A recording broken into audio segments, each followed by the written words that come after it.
Okay, I am here with Gina Roberts, and you are with, what, is there a particular group you're with, or is it?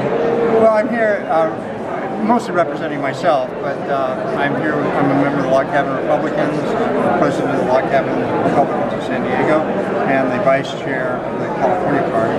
I'm also involved in the county party, the Republican Party. I'm on the Central Committee, and I'm a delegate to the state convention. All right, before we get into the social issue stuff and things, Republicans in California, there's a lot of seats that you're involved in the party. These are key things to ask. A lot of seats that the Democrats are trying to challenge there. Yes. And there's been some writing lately that the primary system where the top two people, regardless of party, get in, which had been very useful for Democrats before, might be backfiring this year. From your observation, is there any truth to that? Well, or is it just certain races?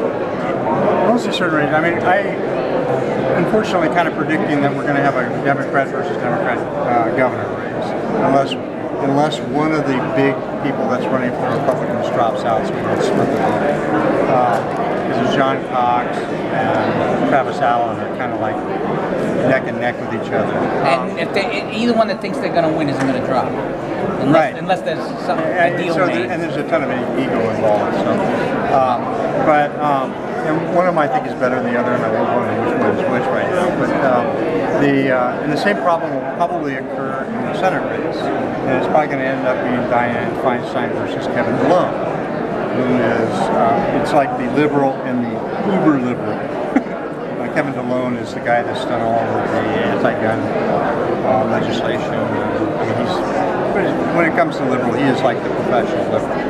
All right. Now, is California a place where Republicans should be campaigning? Should the president go to California to rally the troops, or would it help? I think it would be incredible for President Trump to come to California. In fact, Harmeet Dillon, our Central Committee representative, or committee woman at the RNC, has begged him to come to California and do one of the rallies, and for nothing else, to make the people mad. You know, the governor. But I think it would help tremendously. Because we got such a way, you know, I mean, today, you just felt the energy level in the room skyrocket. Because the guy has the ability to connect with real people, you know, I think it would help us, especially in San Diego County, because we've got a couple of very competitive races. Okay, now I want to get to a couple of other things. Okay. Now, obviously, you were here with the transgender group over there, Transgender Republicans. Now, very, very full disclosure, I am a very conservative Catholic. Should I say I'm sorry? No. I just want it to be plain, because I don't want you. If I'm going to interview you, I want you to know where I stand, so that it's not. You don't feel ambushed about things. I'm a very conservative Catholic, although I have transgender friends, as you notice. I don't believe in transgenderism. And I'm also, you might know that the group Mass Resistance, which was invited and disinvited, I'm a supporter of them and they're friends of mine. All that being said, to some Republicans, it's going to be very strange to see the transgender Republicans saying, we're Republicans. Does it drive the left crazy? Oh, it drives them nuts. They hate me. But I'll tell you, the Republican Party and the Tea Party caucus of the Republican Party has really begun to respect me. For one reason, I'm very, very pro-gun. And so we kind of have a connection in that respect. And it kind of lets them get past some of their biases possibly on my transgender. We'll have to talk about whether it's real or not. Well, that may be an interview for a future time, but that's not. But I'm more interested in your reception here and your reception by Democrats, because of course, I mean, I could debate the issue with you for a very long time. My thought is always, how you conduct yourself is your business. If you require me to agree with them, then that's when we have a problem. I just want you to hear me. I don't care. You can't get more hearing than getting the interview. But how have you been received in general here at CPAC and by people in general, especially people of faith, who, like me, would be disagreeing with you on the issue, so to speak? I actually have an initiative going in San Diego with a very dear friend of mine, John Horst,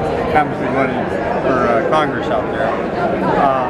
But he is an evangelical Christian pastor, and he ran for Congress 2 years ago against a gay woman, and who was probably one of the smartest foreign policy people she's been to Iraq, but she's a captain. So very well versed in those issues.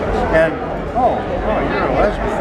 Oh, okay. Well, and they got to know each other. They really started to converse. And then he met me, and we were like, because I gave him a very pro-Trump speech right after the election. You know, in fact, that I was supporting him along the way, and that actually brought a lot of people that were, Gina's okay. You know? And but even I was elected to the Central Committee. I got the third highest number of votes. Well, it's also California. So. Of course, I live in Massachusetts. 1,000 people voted for me. Of course, I'm in Massachusetts too, so I should talk. Can't all have it. We won't discuss how good I am in Massachusetts. But I try to approach people my whole life about my only thing I feel like owe the LGBT community, because they're crazy. They're really hard to get along with, is to help educate people. Just help people understand and realize that I'm just another human being. I just happen to have the different characteristics than you do. I generally don't walk up to people and tell them, nasty things, and I don't expect the same thing back from people. It's mostly how do I conduct myself? I try to give people a human face on something they don't understand, and it works very effectively. Well, as any Christian will tell you, all people are loved by God. You may despise the sin, or you may counsel against the sin, but you never reject the person, because Christ always has the hand out saying, "Take my hand." But now let's get to the politics here. Okay, we talked about Trump's speech briefly. I presume you liked the speech. What was the thing that hit you the most? Well, I like the part about I've been fighting this, gun ban versus arming teachers in schools. So that was really an important part of the speech to me. How he's kind of embracing a real solution. So somebody wants to go out and ban AR-15s. If they did anything, it would take 100 years to happen. I think it puts the left on the defensive, because he's offered a concrete solution and said it. We've all just had talk about it. Right. Now, is there something that he left out that you would have liked to have heard him say? For example, he never mentioned that they crushed ISIS, and I thought he didn't mention during the speech the successes against ISIS, which I thought he would have brought up. Well, I think Pence brought that up a whole lot yesterday. That's true too. I kind of got the sense that Pence was a straight man, that he came in and gave here we are, the progress, and things like that. I was kind of surprised that Trump regurgitated. Yeah, I did. That he actually went through a lot of that again, because it was kind of quite obvious to me that was Pence's job yesterday, was to try to bring everybody up to date. Okay, now I'm going to ask you the questions I've asked everybody. And I pretty much know the answer to the first one, but I'm going to ask it anyways. Trump year one, thumbs up, thumbs down, what you like the most, what you like the least? Oh, I'm very thumbs up. What I like the least is easy. I wish he would make, he's a very personally pro-LGBT person. I wish he'd make that an obvious statement. The fact that, he's been treating people that are LGBT as people since 1998, basically. And so the trans-military ban, all that Twitter feed stuff, that's probably the low point. High point, this economy is exploding. And, I'm just thrilled. Regardless of what you think or how you dress, everyone got to eat, in other words. And that's the point I'm making to the LGBT world.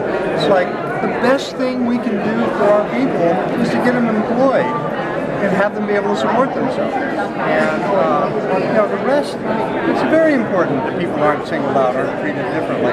It's much more important that they have the opportunity to have dignity, feed themselves, take care of their families, and things like that. Okay, Republicans 2018.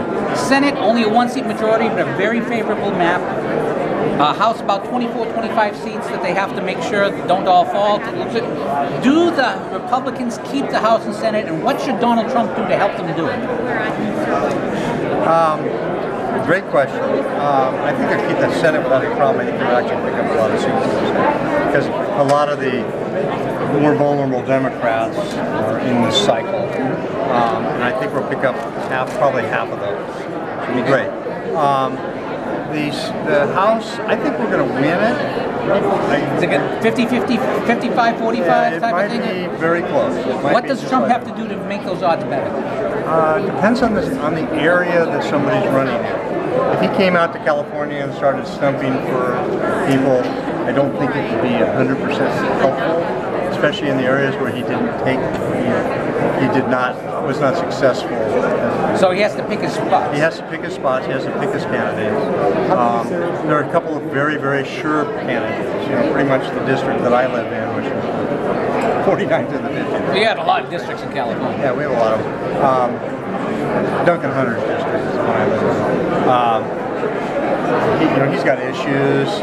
We're hoping that he gets them solved before the election, so that otherwise we might flip that seat. That's bad. If there's a couple of people standing in the wings going, well, should I file just in case? And the delays in getting people approved have been an issue. All right. Now, you heard the speech, and I think the speech changes this dynamic, but I'm going to ask the question anyways and phrase it a little differently. I've been asking people, Trump has talked about the deal for the DACA for the wall. Do you make the deal? But considering what the president said, do we even have to make the deal to get the wall? And do we have to make the deal? And if we have to, do we make the deal?